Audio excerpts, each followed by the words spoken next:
Bon bah voilà, du coup j'ai réussi enfin à pouvoir stabiliser mon téléphone pour pouvoir filmer. Donc j'espère que le son n'est pas trop, ne va pas être trop dégueulasse parce que bon c'est avec un téléphone. Donc le son c'est vraiment pour que vous ayez une idée globale de ce que ça donne et pas pour que vous fassiez une idée super précise de bah voilà c'était le son qui doit être fait. Parce que premièrement pour même quand dans d'autres vidéos que vous pouvez regarder sur le son que certains amplis peuvent avoir, à moins d'avoir un micro directement mis au niveau de l'ampli, bah, le son sera différent, la captation, et puis si surtout le son il a été mixé. Tout ça va fausser les choses. Donc là c'est vraiment pour avoir un rendu très global des sonorités que l'ampli peut faire.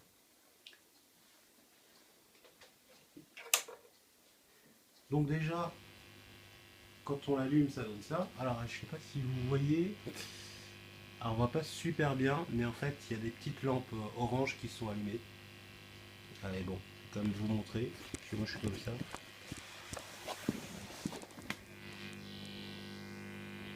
Voilà. Alors le buzz, à mon avis, c'est normal parce que j'utilise ma petite guitare à 100 €, donc niveau électronique, c'est pas trop ça. Et je suis sûrement avec un gain assez élevé. Voilà, du coup, on va tester. Donc, alors là, je suis en mode clean. Donc, il y a le petit bouton du mode clean qui vient de s'allumer. Je l'ai fait ici. Je vous le montre une fois, après vous aurez capté le délire. Donc déjà là on voit vachement mieux du coup les petites lampes oranges. C'est pas un ampli à lampe, c'est un ampli à transistor et les lampes oranges c'est juste là pour faire beau. Donc tant que ça fait beau on est content. Et donc quand on change de mode, bah, la lumière suit le mode dans lequel on est. Hop, ici. Donc un petit test de tous les modes. Ce sera clean, crunch, lead, british et puis moderne. Alors, j'ai pas de médiator sur moi, donc ça va être au doigt.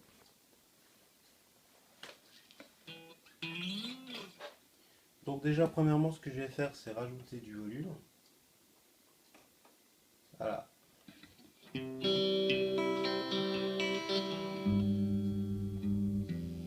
Et régler la guitare. Et ça tombe bien, je vais réussir à régler la guitare parce que j'ai un accordeur directement intégré dessus. Donc je garde mon doigt pendant plus ou moins 1 ou 2 secondes.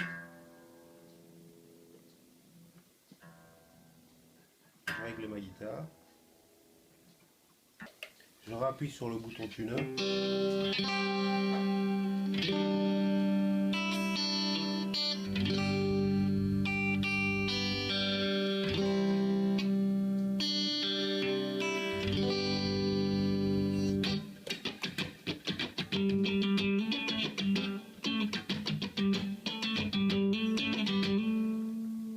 Je vais augmenter le son histoire d'être sûr que tout le monde m'entend bien. Enfin, tout le monde m'entend bien, c'est surtout que vous, à travers vos casques ou peu importe ce que vous utilisez, vous entendez bien. Donc j'augmente un peu le master.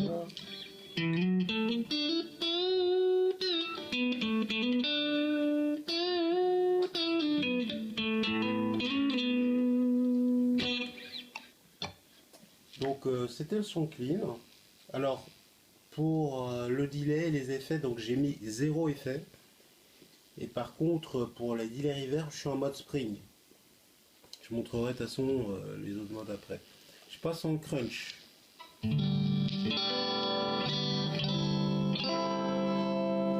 Alors le crunch, ça commence légèrement à grésiller, ça commence à avoir un peu de satu.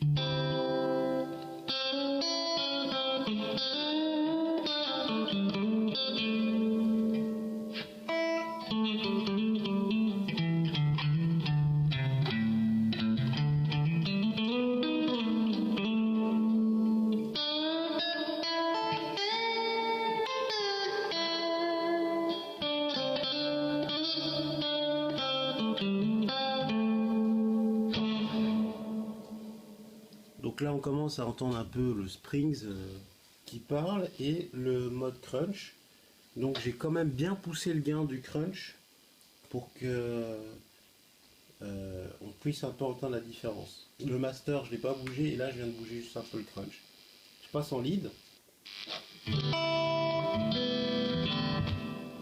Voilà, alors si on entend un petit buzz, moi je l'entends, je sais pas si vous l'entendrez. Le buzz est dû non pas à l'ampli, mais à la qualité de la guitare et du câble.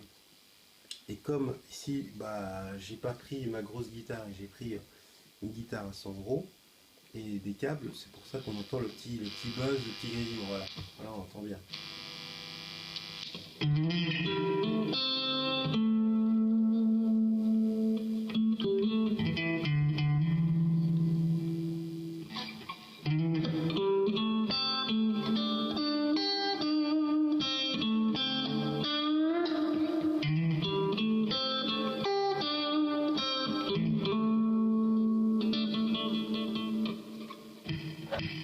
Donc pareil, là on est vraiment dans un son déjà qui est un peu plus fort.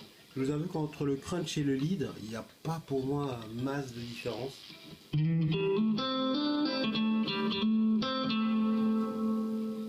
Un poil, et encore un poil plus de saturation, mais c'est pas, le trouve pas flagrant.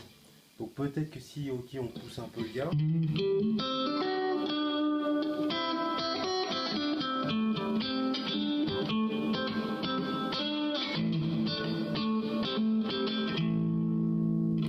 Alors je pense que quand on joue plus de 2 notes d'affilée, c'est là que...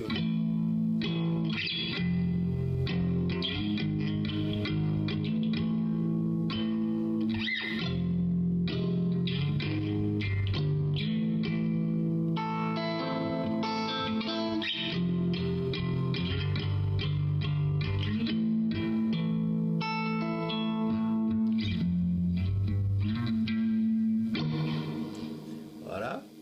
On passe en mode British. Là par contre, je vais diminuer le son de ma guitare. Donc, il y a le deuxième bouton. Et là on entend, là on est vraiment par contre dans la saturation. Dans la...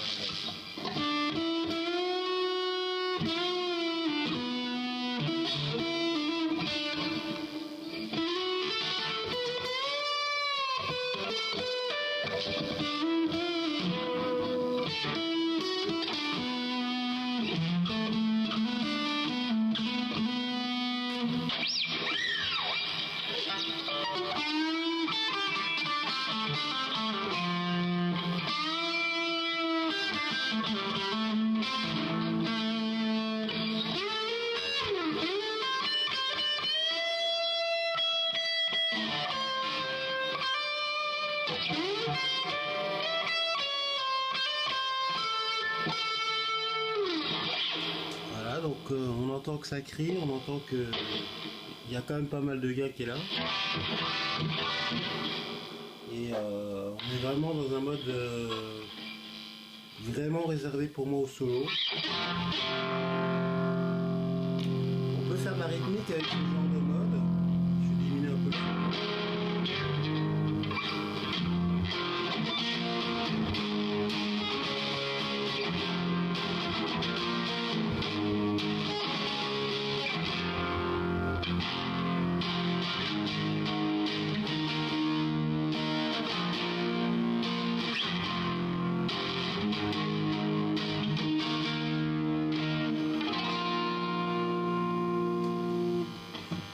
Voilà, il y a moyen de faire de la rythmique, mais pour faire de la rythmique, ça va être un peu plus tricky. Là, j'ai baissé le son de ma guitare pour avoir moins de saturation. C'est pas moins de saturation, pour avoir, oui, effectivement, moins de saturation, pour que ça puisse quand même avoir un son de distorsion un peu baveux, mais sans que le son soit trop agressif non plus. Dernier mode, moderne, où là, c'est vraiment, pour le coup...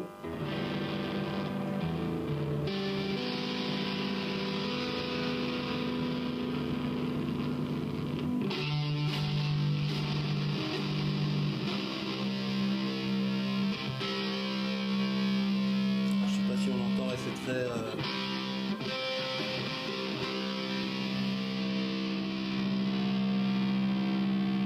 avez compris, c'est métal. Je suis pas métalleux dans l'âme, donc je vais avoir difficile à vous montrer quelque chose de potable.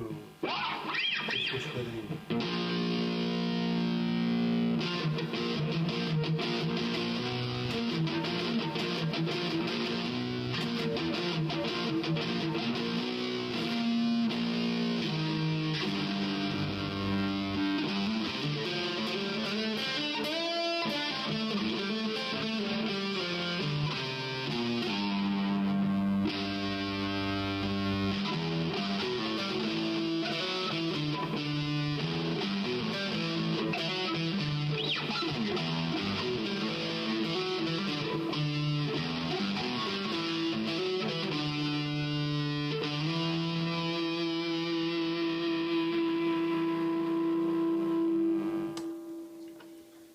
Donc voilà, ça c'était pour vous donner donc en gros un petit aperçu de, voilà, de ce que peut faire le son. C'est vraiment en essayant en magasin que vous pourrez avoir, je pense, une idée globale de ce que ça peut donner. Là, cette vidéo doit vraiment vous servir un petit peu à savoir déjà, bon, qu'est-ce qu'il y a sur cet ampli, donc le nombre de boutons, le nombre d'options qu'on peut faire, à quoi il peut servir, la taille qu'il peut avoir par rapport effectivement à d'autres amplis. Et c'est en allant en magasin que voilà, vous arrivez à faire votre petite opinion. Pour le prix, parce que c'est quand même assez important, le prix, je pense qu'on était aux alentours, moi, de quand je l'ai acheté, 300 euros. Donc aujourd'hui, il a sûrement dû diminuer, donc on doit être dans les 250 voire plus. C'est un bon ampli, je pense, pour après le démarrage.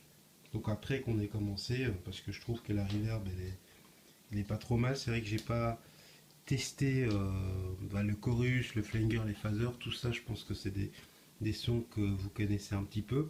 Et puis sans une bonne captation, ça va pas vous servir à grand chose. Et donc voilà, avec ça, vous avez déjà un petit peu une opinion. J'espère que cette vidéo vous aura aidé. A plus.